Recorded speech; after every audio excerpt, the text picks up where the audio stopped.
Oke, udah ya? Udah ya? Selamat pagi Bu ya, izin, nama saya Dewi Satika Pratagini. Ibu kalau boleh tahu namanya siapa Ibu? Ibu Laila Sari. Ibu Laila Sari ya? Umur berapa Ibu?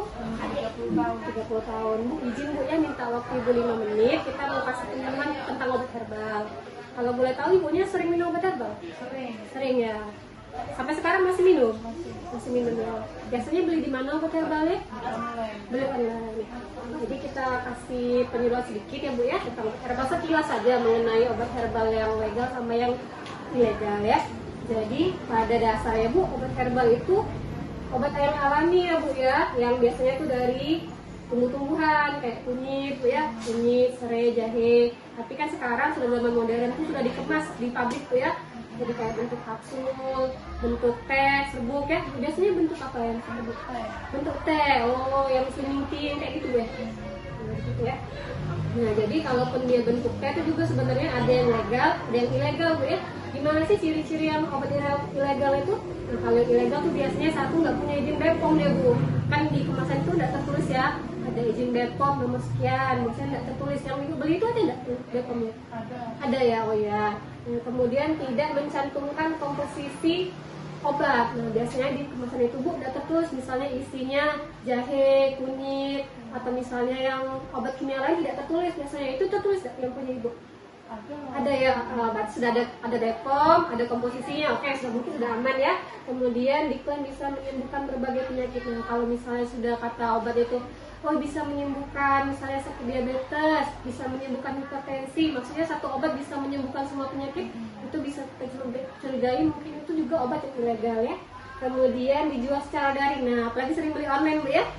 Itu tokonya itu online itu tuh agak-agak takut kita ya, takutnya itu toko yang tidak resmi.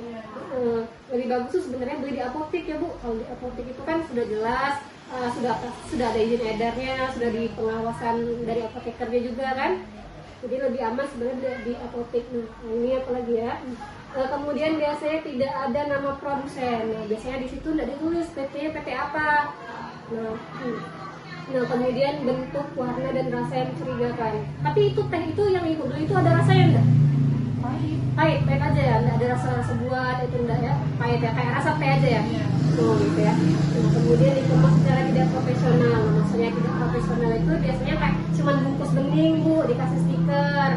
Yang teh itu Ibu ada mereknya itu? Merek apa biasanya? Lupa ya. Tapi pastikan ya Bu ya, ada BPOM-nya, ada komposisinya ya. Kemudian pasti dia juga ada PT-nya ditulis ya.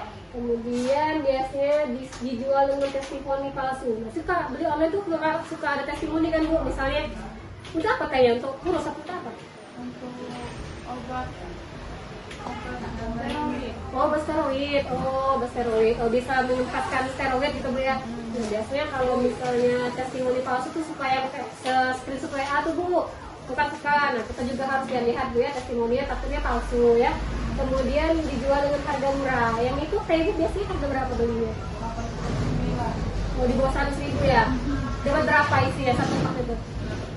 Dapat 3, lumayan mahal juga Bu ya. Oke, itu tadi ciri-cirinya Bu ya. Yang kalian ilegal tuh satu, nggak punya BPOM. Kemudian biasanya isinya tidak jelas, tidak ditulis komposisinya. Kemudian PT-nya tidak jelas juga tadi kan Bu. Kemudian biasanya juga dia dikemasnya tidak profesional tadi, yang cuma kayak bungkus bening atau botol-botol bening dengan stiker. Itu juga kita khawatir takutnya obat yang ilegal.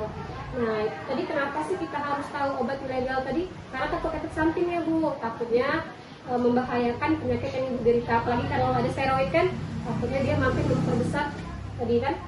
Tiroid mungkin maksudnya. Tiroid ya? Iya. Oh, tiroid. Kelenjar ya? Iya. Ada di mana? Di leher? Di leher. Sudah lama Ibu? 2 tahun. 2 tahun. Jadi Kalau minumnya baru berjalan. hipertiroid kata dokter.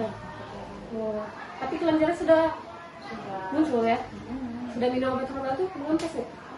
Minum obat herbal sama diiringi obat dokter. Oh, tapi tidak berbarengan nggak? Tidak. Tidak ya, bagus ya. Harusnya emang tidak berbarengan. Misalnya kalau sudah minum obat dari dokter malah misalnya kalau Ibu mau minum obat herbal mungkin dijeda. Misalnya besok paginya obat herbal. Sehari berapa kali diminum? Sekali ya. Pas kapan mau tidur? Mau tidur. Mau tidur. Obat dokter tapi terus juga diminum. Udah mengempes Bu ya? Nah itu sudah salah satu yang jalan yang benar Bu ya. Jadi kalaupun mau berdampingan, jangan terlalu dekat jaraknya Bu ya. Takutnya obat herbal tadi itu malah melemahkan fungsi obat dari dokter tadi ya. Nah jadi kita tuh obat herbal yang ilegal tuh harus dihindari apa? Satunya kalau sudah dikonsumsi secara terus menerus bisa merusak hati dan ginjal.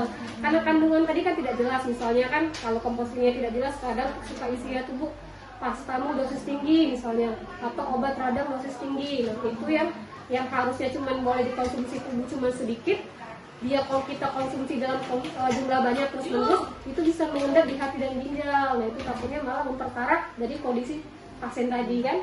Kemudian gangguan pencernaan, mual dan alergi. Selama ini obat ini nggak pernah alergi Bu ya, cocok berarti ya, nggak pernah mual, muntah, oke. Nah kemudian biasanya interaksi berbahaya jika dikonsumsi dengan obat dokter. Nah itu tadi, kalau misalnya mau dikonsumsi secara berbarengan, sebaiknya jaraknya jauh gitu, misalnya satu minum pagi, satu minum malam. Itu Ibu pernah konsul ke dokter nggak obat tadi? Obat herbal tadi? Belum pernah tanya ya? Mungkin sesekali harus dibawa Bu ya, misalnya Bu, kalau berobat hipertiroidnya ke dokter rumah sakit atau di puskes? Rumah sakit. Mungkin sesekali boleh bawa, misalnya dok, aku ini biasanya minum obat herbal ini, boleh nggak kalau misalnya dibarengin obat dari dokter? Takutnya tadi kan, jadi dokter bisa lihat nih isinya, oh obat ini misalnya nggak boleh Bu, takutnya sesekali harus bawa Bu ya.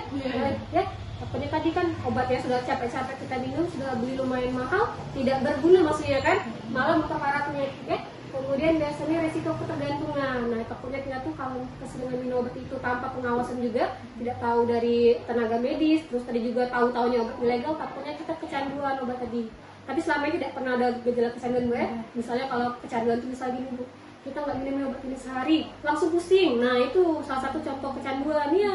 Atau kita gelisah itu kan untuk minum kayak itu salah satu contoh kecanduan Bu ya. Nah mungkin sampai sini ada yang mau ditanyakan itu.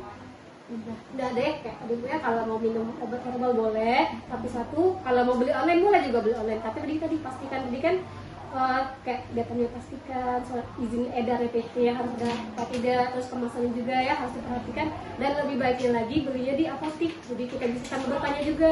Kalau di apotek kan kita bisa tanya Bu, oh Mbak, aku mau minum obat herbal ini, kalau dibarengin obat ini boleh atau enggak? Itu kita bisa tanya. Nah kemudian tadi kalau misalnya kalau obat dokter sudah diminum secara rutin, lebih baiknya obat herbal yang diminum tadi juga dibawa ke dokter, tunjukkan, dok obat ini saya minum dengan obat dari dokter boleh nggak dok? Nah, kayak gitu ya Bu ya. Nanti kalau misalnya lagi kontrol dokter, obatnya dibawa aja herbalnya, ditunjukkan ya. Oke, sampai sini nggak ada yang mau ditanya lagi Bu. Oke, terima kasih Bu waktunya Bu, maaf mengganggu, semoga